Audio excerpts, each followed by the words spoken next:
welcome to the podcast. My name is Father Bill W. I'm an Episcopal priest, and I live here in Austin, Texas. Had the gift of sobriety since December the 27th of 1972. Well, glad you guys are back.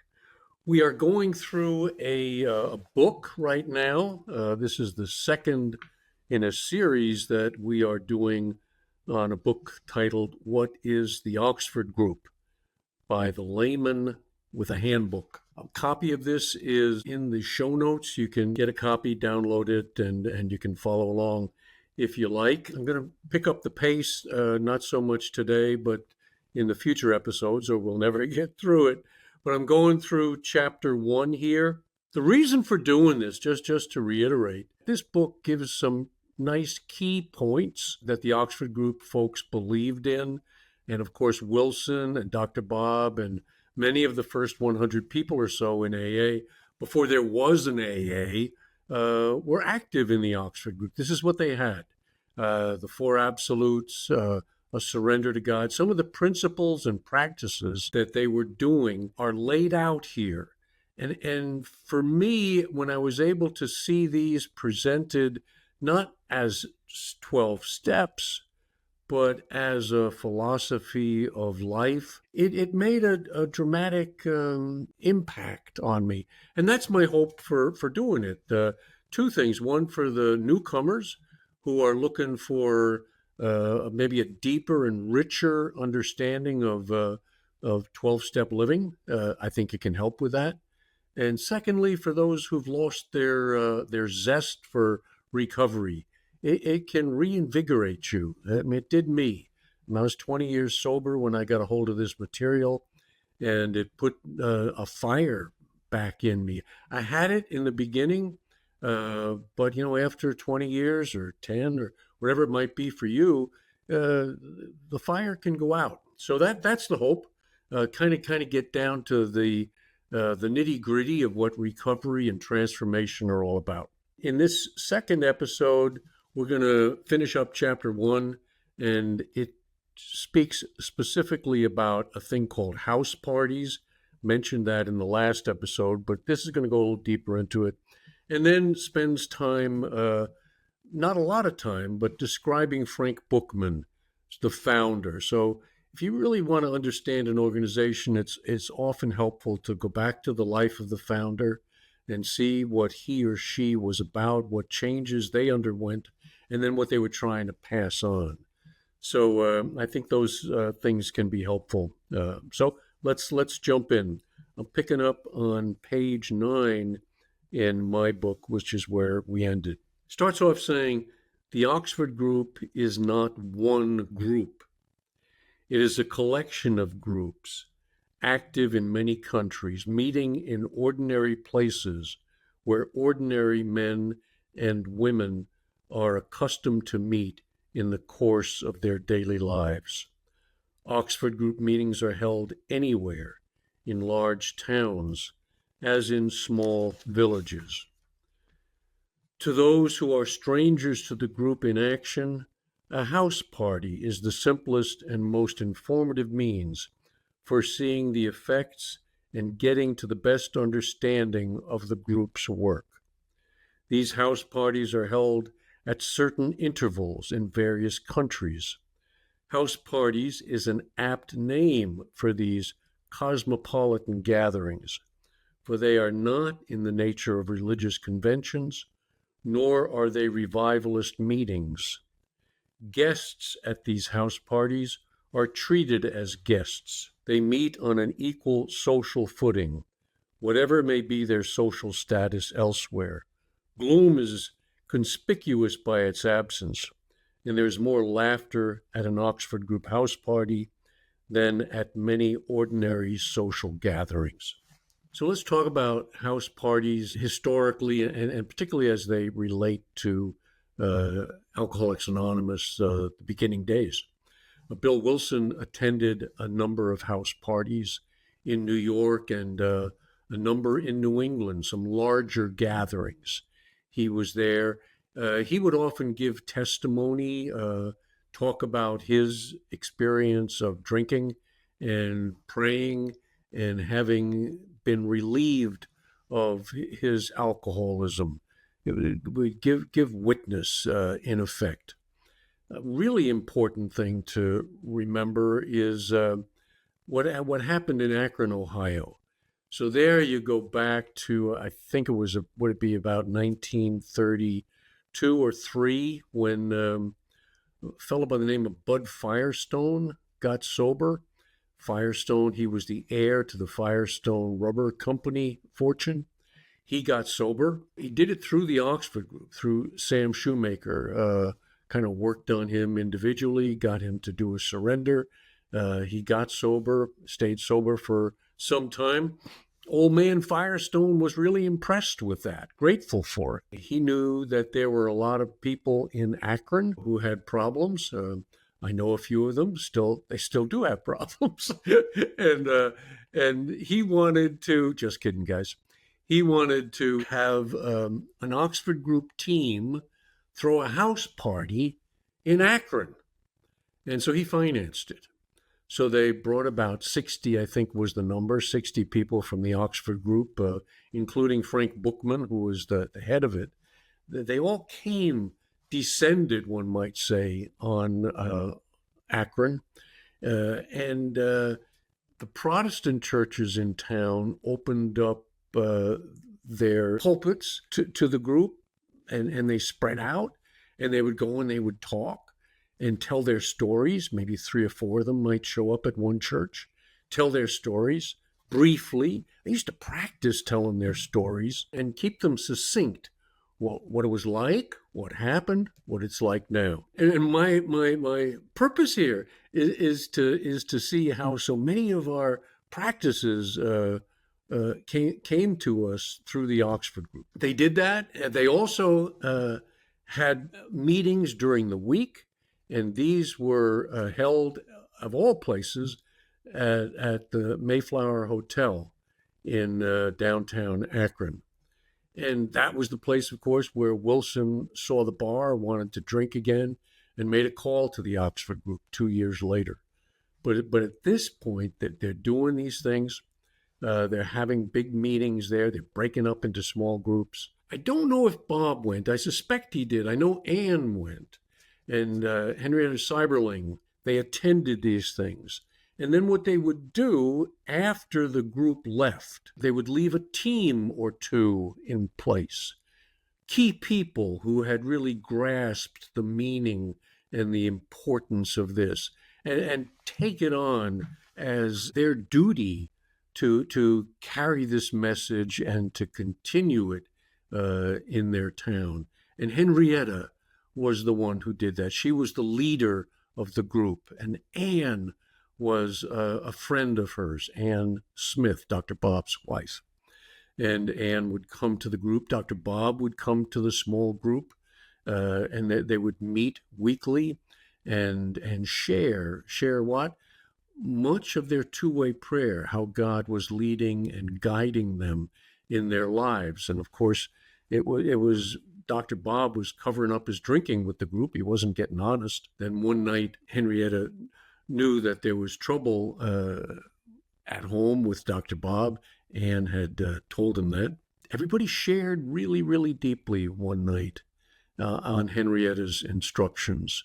And it was then that Dr. Bob fessed up and said, you guys have shared deeply, and I've been holding back on you. I'm an alcoholic, or don't know if he used that word, but I have a drinking problem. And then they prayed for him. And very shortly after that, Bill Wilson comes to town. Didn't know what was going on there, but he tried to get in touch with some member of the Oxford group. And that's what led him to meeting with Dr. Bob at Henrietta's home. So these house parties, they were just the start of something. I'm going to describe them now, maybe a little bit, what goes on there. Individual spiritual needs are attended to in a sensible and business-like way. The affairs and problems of the world are discussed directly and constructively without partisanship. All are allowed to contribute their views For before all is the possibility that God will ordain that one of those present may at some time be an ace for Christ in the game of world reconstruction. You can always see the Oxford group was out to change the world. How is it going to do it? By changing one person at a time. And that one person, if they truly get changed, they will have an effect on their family. They will have an effect on their community, on their state, on their country. And that country will have a change effect on the world. It was always like the ripple in a pond, going out, but always out from an individual.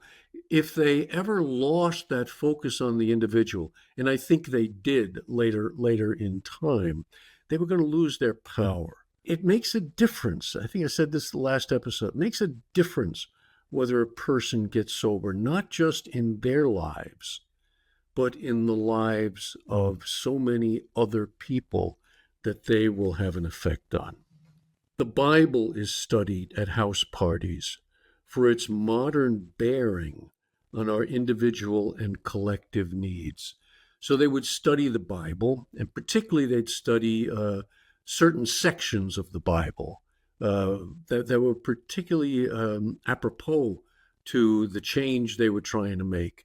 The Sermon on the Mount, 1 Corinthians 13, the love chapter, love is patient and kind. And then they'd practice being patient and kind, and the letter of James. Again, AA was almost named the James Club. If you want a copy of that, you can drop me a line at twowayprayer@gmail.com. I will send you an electronic copy of it. I'll also try to put that in the show notes. I've kind of gathered those together so people can use it as a little reference pamphlet. Mixed meetings are held for witness and discussion. So to tell your story, to bear witness, and to discuss in a fellowship points that are maybe helpful to you or helpful to other people. There are special meetings where women are in close counsel with women, men with men, members of a particular profession with other members, people of one loyalty with others of the same, inhabitants of a country with their compatriots. Attendance at any service. Well, let me stop there. I wanted to share that a number of years ago, I went over to Switzerland. The Oxford group still exists. It changed its name later on to Moral Rearmament, and then it changed its name yet again to Initiatives of Change. They have become, over time, a peace movement, focused on the conflict that's going on in an individual's community. What are those conflicts? Let's talk about them. Let's forgive other people. Let's own our part in it, as you're going to see from Buchman's life. It's all how do we bring reconciliation and peace to the world? And you're going to do it by changed individuals. That's really the heart of the Oxford group. It's not throwing more money, more social change at the world. It's got to be individual transformations that are going to lay at the heart of it. If enough people will change, then that's the only way we're going to have an impact on the problems of the world. So I went to this in Switzerland. Interestingly, after World War II was over, the people of Switzerland, or some of them anyway, collected a pretty good amount of money and bought a hotel up in the mountains in the Swiss Alps, in a town called Caux. Beautiful, beautiful place. So they bought this, they gave it to the Oxford group, and the hope was that this would be a center for where people from all over the world could come and learn about the principles of the Oxford group, learn about the four absolutes, and then share stories of how these principles have been put to work in their own communities. When I was there, there was a group of indigenous people from Canada, and they set up teepees out on the lawn, and that was where they stayed. And it was so moving when they got up to share their story of transformation. They talked about how the Prime Minister of Canada, after 100 years of taking advantage of these people, uh, government after government did that, but one prime minister finally apologized to the Indigenous people of Canada for all of the pain that their actions had caused. And when these people stood up there in front of, I don't know, 100 people or more in the audience, they were in tears.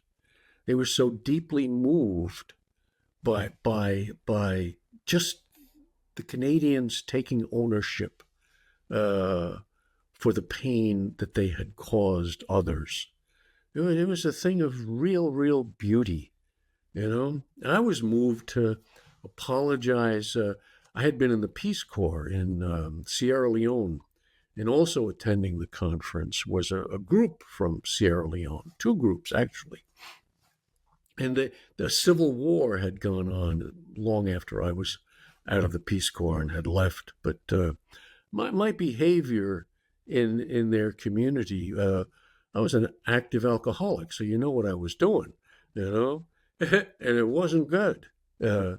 Getting drunk, getting in trouble, and I went up to the chief who was there, and I apologized.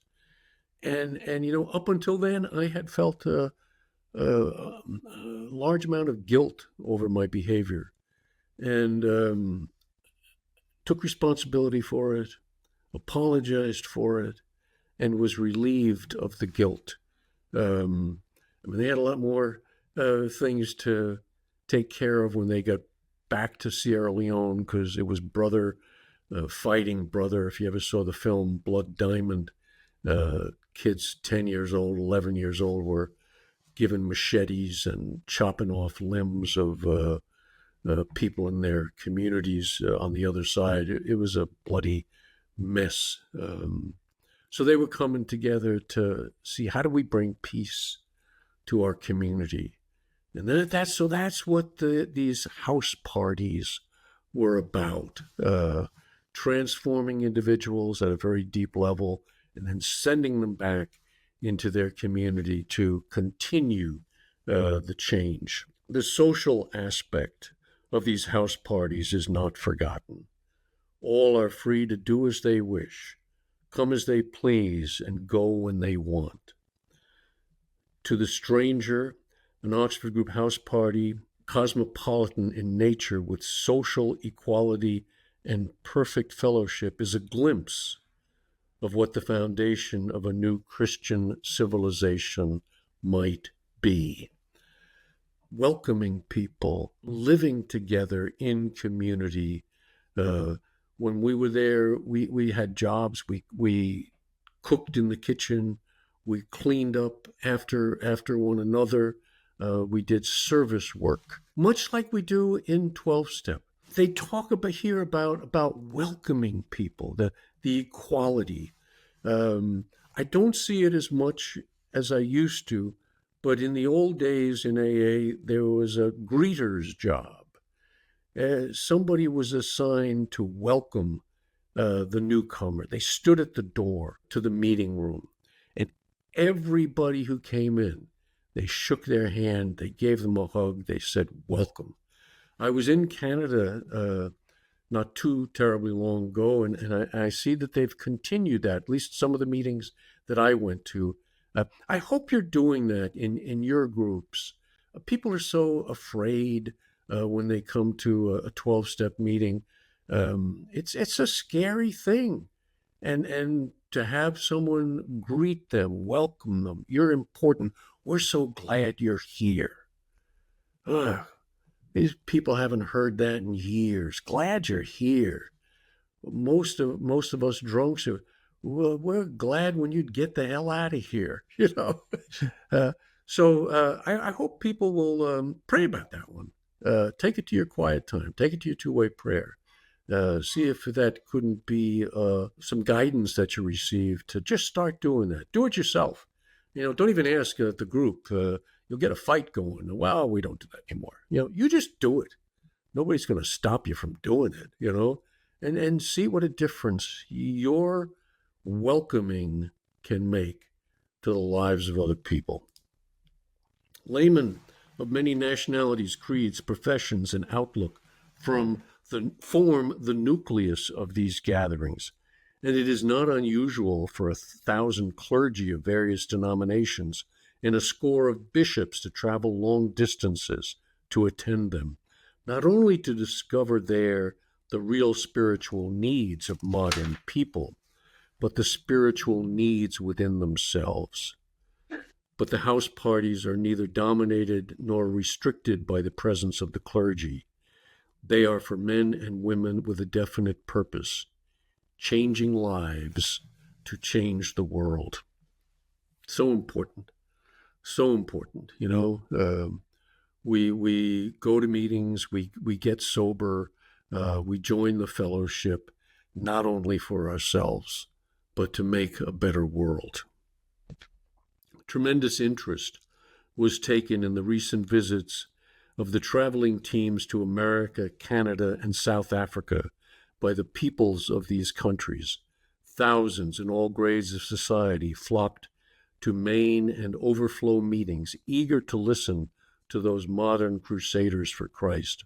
The simple directness of the delivery of the team's testimonies and their obvious sincerity when they spoke of what changed lives meant to them, changed many others to real Christianity.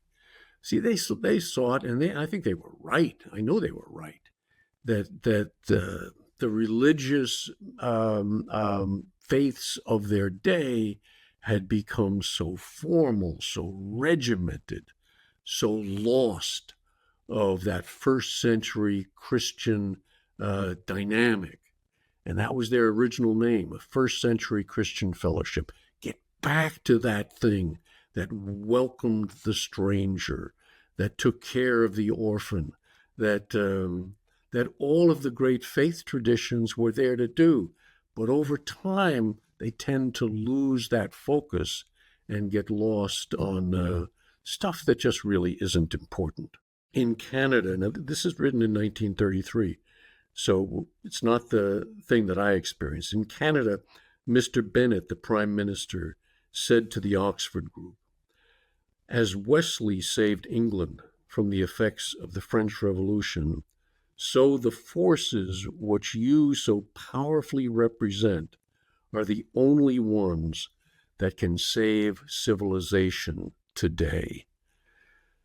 It's that period before World War II, when World War I was devastating, and in this interim period between the wars, the Oxford Group surfaced, and it hit its heyday, and Buchman was a firm believer that if a new form of Christianity didn't come on the scene, there was going to be a Second World War. And he was right. He was right. In South Africa, the visit of a team of the group resulted in the bringing about of better racial understanding and reforms, which will have a lasting effect on the life of that dominion. A well-known South African statesman has said that if the work of the group continues to grow in South Africa during the next few years as it has in the past, there will soon be no racial problems there. Change the people, you're going to change their attitudes, change their understanding of one another. When I went to Switzerland, half of the group was made up of Westerners. The other half was made up largely of people from around the world who practiced Islam. It was the period right after 9/11 when there was so much misunderstanding and hatred uh, between these two populations. And so we would come together and try to understand one another and get over the biases and the misconceptions that we had about one another. I thought Muslims didn't have problems with alcohol and drugs. You know, they don't drink in their society. Well, yes, they do. And yes, they do have trouble. And people shared things about what life was like in their families. And I left there with a very different understanding of the world and of the power of living a life of absolute honesty, absolute purity, absolute unselfishness, and most of all, absolute love. That's what's going to really change the world. Let's move over to Frank Buchman. He says the story of the origin of the Oxford group is too well known to make it necessary to repeat fully here. So they just give some of the highlights of Frank Buchman's life. And he was a Lutheran minister, they say, and he underwent a spiritual conversion himself. He was in England. He had left his job. He had quit his job over, he was taking care of young men in the Philadelphia area who were poor and out of work. And he took them in. 6 guys on the finance committee of the board got to him after a meeting and said, Frank, you're spending too much money feeding these guys. Cut back on your food bill. And Frank got mad. And this is really the start of our fellowship. It started with a resentment, you know. He got mad at these guys. And when he got mad at them, he cut something off. He cut the love that was in his heart. He cut it off. He stifled it. And to the degree that he was angry and disconnected from those 6 guys on this board, to that same degree he was separated and disconnected from God. It was almost like a mathematical formula. To the degree that I hate, to that same degree I cannot be in relationship with God. And so he's feeling that. He's over in England. He goes into a church, and a woman gives a little sermon. Said she didn't say anything I hadn't heard before, but this time it got through to me. This time it changed me. This time, my egotism was so obvious to me.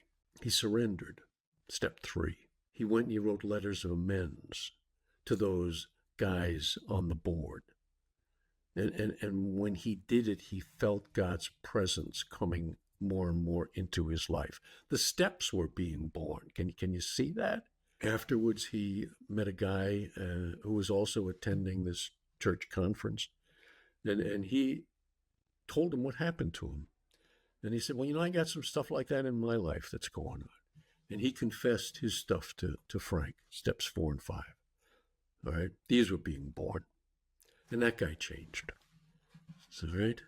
So, that's what I want you to see. I want you to hear the steps being born in the life of an individual, so that you don't worship the steps. You understand them. You practice them. Practice what's at their essence, and make that a part of your life. It says eventually Frank came to Oxford, and he went there to change the university for God. Frank Buchman's strength, he says, lies in his optimism for Christ. Christ not as a faraway person, but as the spirit of love for all men. Get a hold of that. I know we don't talk about Jesus or Christ at our 12-step meetings, but this is a historical study, and I'm allowed to get away with that here. But what are they saying? Don't get hung up on theological abstractions. Who are they calling Christ? The spirit of love for all men. People are having trouble with the God concept. What is God? It's another word for love. It's another name for love.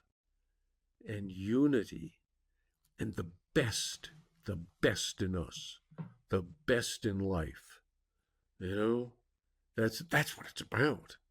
Can you relate to the best? Can you live up to the best? Can you aim for the best? Not just for a little change, but for the best. That's the goal. You know, I know that we get criticized for the absolutes. You know, a lot of people get angry about that. Wow, you know, you're setting yourself up for perfection. No, no, no. We'll get into this in some future episodes. It's aiming for perfection, and it's settling for progress. Not just aiming for a little progress. You set that goal too low, and it ain't going to work. You set it high, and you come up short, and you don't guilt yourself over that. You just course correct. You know, that's the right use of the four standards, the absolutes. So this spirit of love, walking this earth with us, facing up to our troubles with us. God personal to me is the way the book puts it, doesn't it? Happy when we are happy, consoling with a balanced and practical consolation when we are in need of consolation, correcting us with a correction that does not make us feel inferior or hopeless because of our mistakes and failings, but stronger for experience and better able to get a normal focus on our weakness.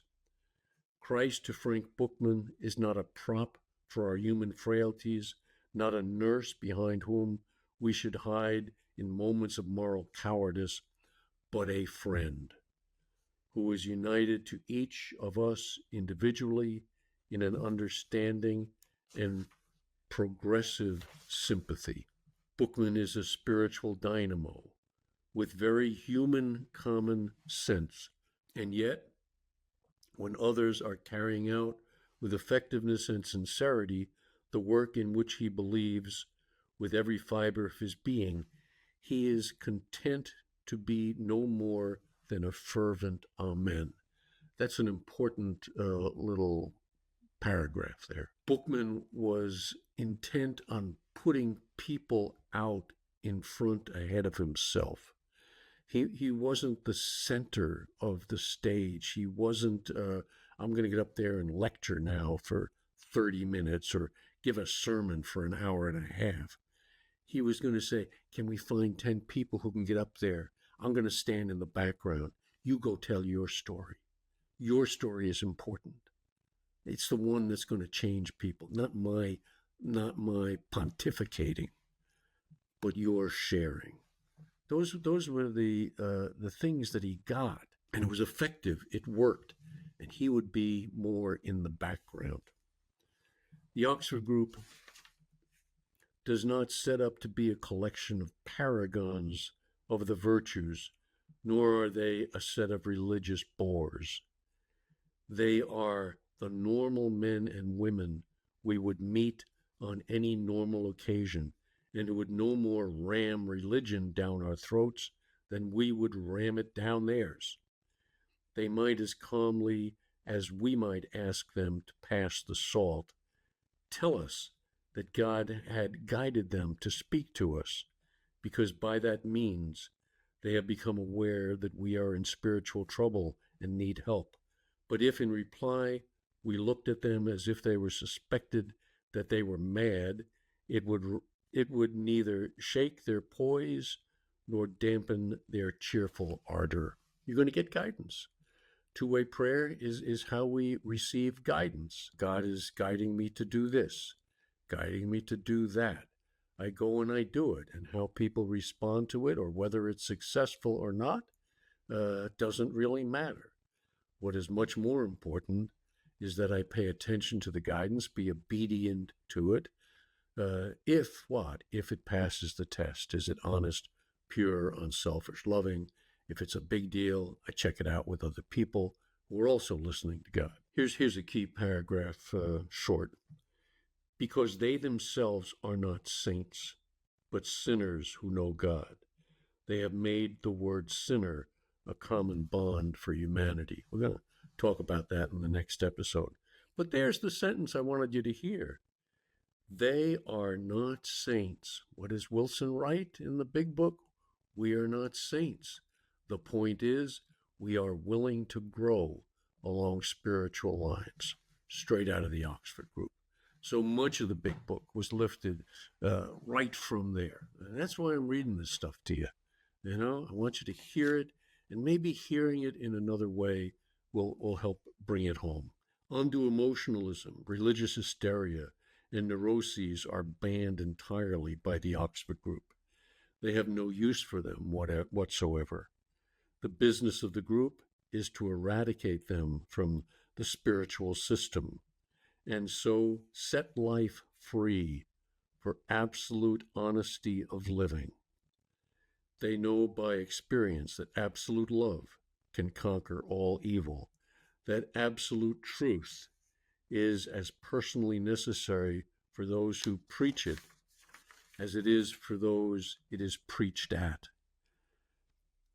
That too much dependency on other people for our happiness is weakness, and that fellowship with Christ is strength. That's an important line there. Too much dependency on other people for our happiness is weakness. One of the things the Oxford group reorientation of my program was very helpful for me was don't put too much dependency on people. Don't put too much dependency on the group. Put that dependency squarely on the one place that will not let us down. That's the God concept, all right? And that's the message of the Oxford group. Strengthen that relationship. Create that bond. And how do you do that? You do it primarily through prayer and meditation. Wilson also sought through prayer and meditation to improve our conscious contact with God as we understood God, praying only for the knowledge of his will for us. What's your will for me this day? And then praying only for the power to carry that out. It's getting that relationship right, and then it's living that relationship. And then it's failing at that relationship, like we all do, and not being overly guilty about that. That's where the danger really creeps in. The Oxford group will be reviled and persecuted. Material antichrists and intellectual Pharisees will mock it. But because it is founded on the intrinsic simple Christian truths and is walking bravely towards the light, it must survive and grow stronger. It may change its name. It may fail as an organization. But I think the truths that it is sharing, that AA and other 12-step fellowships have been founded upon, these are universal truths. They ain't going away. The world is probably in as much or more trouble today than it was back in the 30s when this thing is written. And if it's going to be saved, it's going to be through individuals who maybe in the spirit of Gandhi, maybe in the spirit of Martin Luther King, and the spirit of people whose names we never know. Earl Husband, the guy who taught me this, introduced me to this material, opened his home every Wednesday night in Oklahoma City, and invited people in. If you want to learn where our program came from, he was there to teach it. So that's pretty much the end of this chapter. I'm going to go a little bit more quickly through the rest. I'll try to pick out some of the key phrases, key ideas, key paragraphs, perhaps. Otherwise, we'll be here for several months doing this book, and got other things I want to get on to. So get a copy of it in the show notes. Hope you'll read it. Hope this has been helpful. And if it has, let a friend know. Keep coming back. All right? Take care. See you next time.